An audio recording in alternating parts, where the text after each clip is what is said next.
That monster hurricane, the strongest ever on record in the Atlantic Ocean, slamming into the Caribbean already, turning deadly, ravaging islands. And I want to get back to that video. Just listen to the sound as it slams St. Martin. An extremely powerful storm, so many islands getting hammered, many Americans who could not get out in time trying to ride out this hurricane.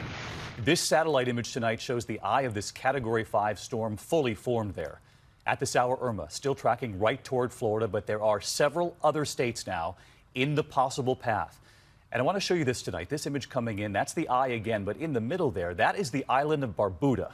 Authorities there late this afternoon reporting at least 90% of the buildings on that island could be gone now.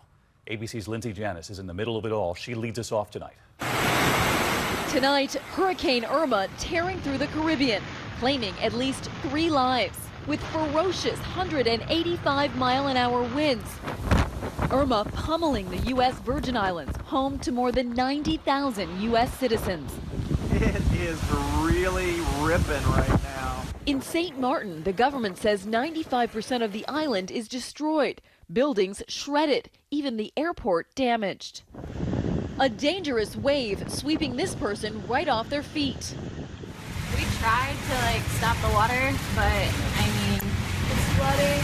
Lauren Mayo is one of 5 women on a fitness retreat trapped in her hotel. We're on the 6th floor, so the flooding is kind of amazing because the wind and rain are just bringing it through the sliding doors. Newlyweds Sarah and Scott Riggins locking themselves in the bathroom. We've got the wind going about 100 miles per hour. You can really hear it outside, shaking the doors. This image showing Barbuda right in the center of Irma's eye. The Prime Minister saying some 90% of the island's buildings are destroyed.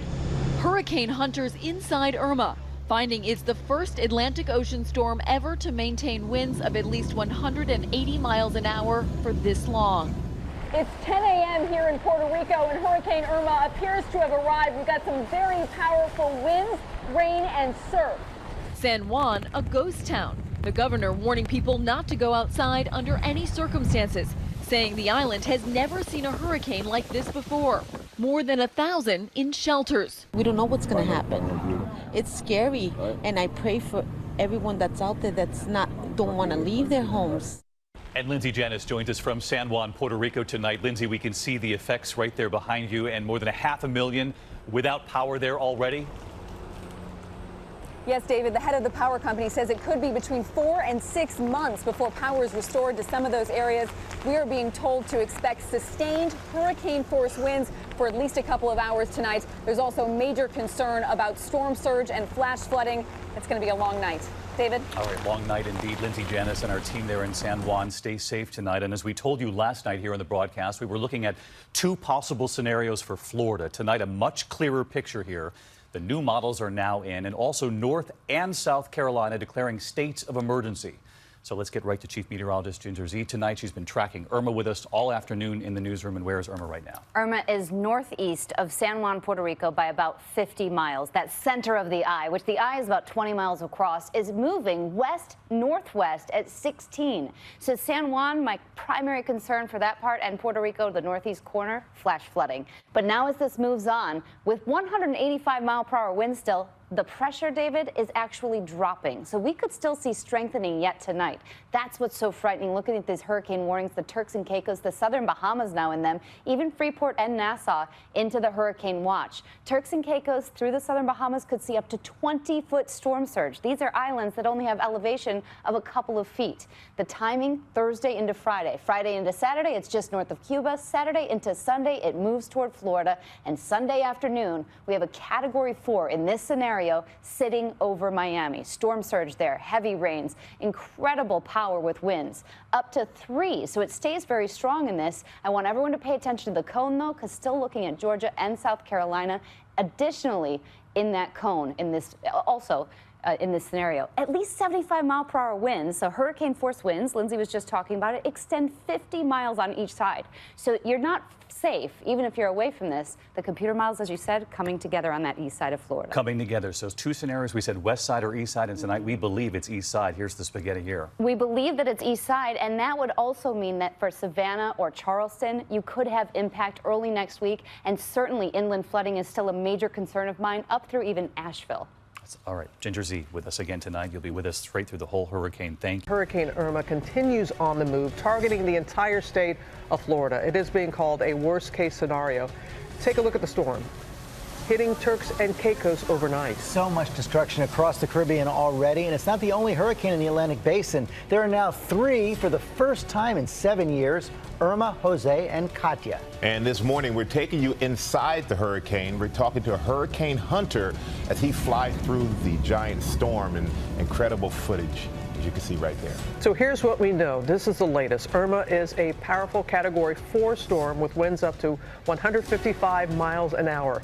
The storm is being blamed for 13 deaths so far. The eye of the storm is expected to move right over Florida. More than 1 million people there are under those mandatory evacuation orders. So many being ordered to get out right now. World News anchor Dave Amir, GMA's Amy Robach in Miami this morning. Our entire team covering every angle across the storm zone. Chief Meteorologist Ginger Z starts us off with the latest on the storm's track. Good morning, Ginger. Good morning to you, George. You know, a catastrophic is still the word they use for Category 4 storms, and I want to take you to that path that everybody wants to see. So that storm is now in the southern Bahamas, but timing-wise, we're talking about Sunday 2 a.m. just before landfall, where places like Marathon and Key Largo in the Florida Keys up close to Miami will start to feel the effects. 150-mile-per-hour winds with this storm as it makes almost a direct south to north landfall in this current track. Let me take you through the next steps of this storm as it moves up.